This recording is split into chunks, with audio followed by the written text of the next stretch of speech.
What's up, War Eagles? So yesterday we talked about what witchcraft is biblically. We looked at the principles of witchcraft and how that's used across different nations.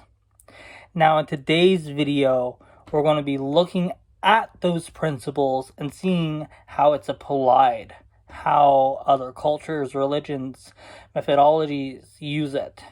Okay? And so remember our first point that we did for mystical elements was the 5 elementals. Now, a quick summary. For the 5 elementals, you have earth, water, fire, air, and spirit. Okay? And so these are the 5 building blocks of the elemental spirits, the elemental spirit, principle elemental magic. And so you're always channeling one of these principles. And you can see this a lot in different cultures. And so if you look at the South Korean flag, and I'm going to be putting that up right somewhere around here, you see the 4 symbols, and then in the middle you see the yin yang. Now the yin yang is a symbol that can be applied to as the spirit element, harmony, balance. And so we see that culture, even though the country now is largely Christian, originally it came from a pagan nation. Another example is the medicine wheel. And now I'm Aboriginal. I'm Métis. My mother is a Algonquin. And so I am not hating on no culture, no belief system. We all have free will and we all can decide who we want to serve. But the medicine wheel, the Native Americans, any tribal culture uses shamanism, and that was something that I dived a little bit into. And it has the 4 elements. You see the colors. I don't have one in front of me, but it's going to be up here again. I'm pretty sure it's red, white, black, and yellow. But each color in the wheel, they're circling, and it represents an element. The 4 elementals, or the 5 elements, is within that wheel.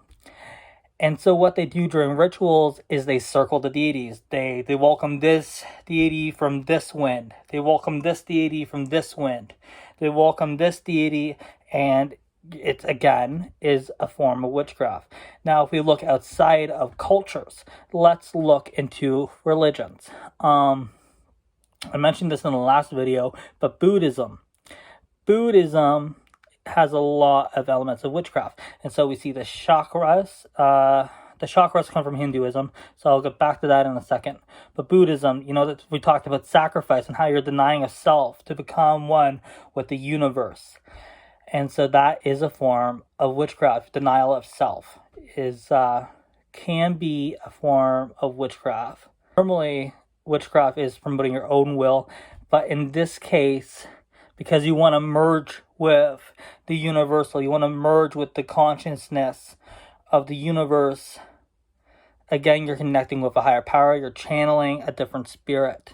And so that there can be elements of witchcraft there. And then Hinduism, the chakras. And the chakras, I will explore this more on seers versus dark seers versus third eye. And chakras, each chakra has an elemental element that represents it. And so, you have your earth chakra, you have your air chakra, your water chakra, and your fire chakra. And then you get to the throat, the third eye, and the crown, and all those represent the spirit element. And the whole principle of balancing chakras is to balance the elementals within. Some people have more water and fire, and they try to, or water and earth, I believe it is, and they balance that out. I didn't get too deep in chakras, but I did do a little bit of knowledge into that.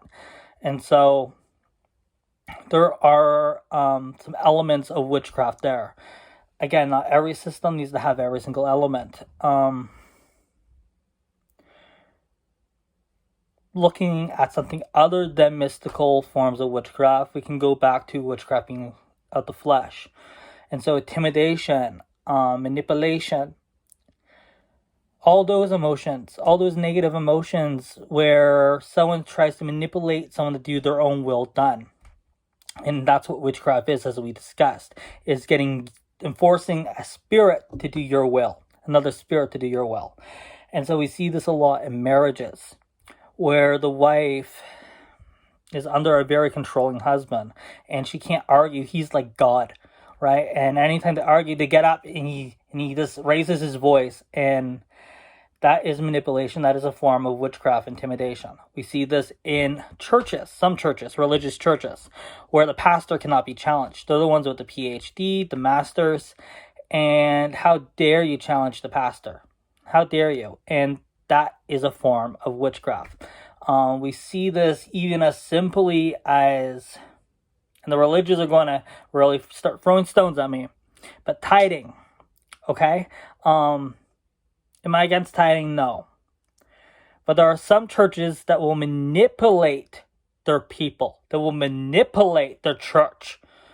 And they have made the church a business, okay? And so your people give and they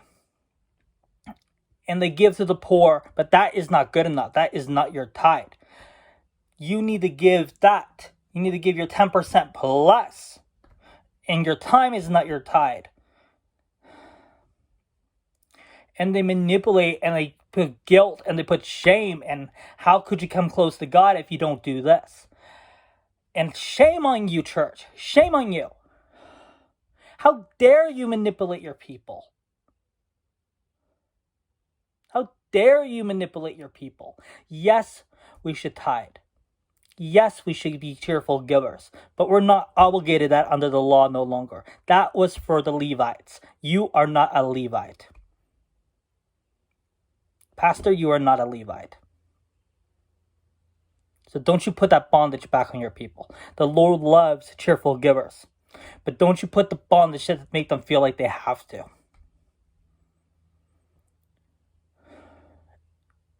And don't you start manipulating them.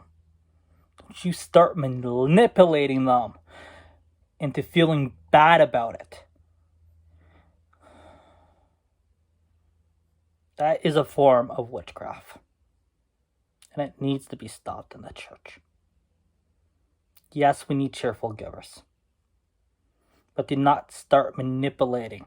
Do not start saying that the church is the only place a tithe is acceptable. The Lord wants more than our money. He wants our hearts. So don't you just make it about the money. Like, comment, subscribe. Have a blessed day, my friends.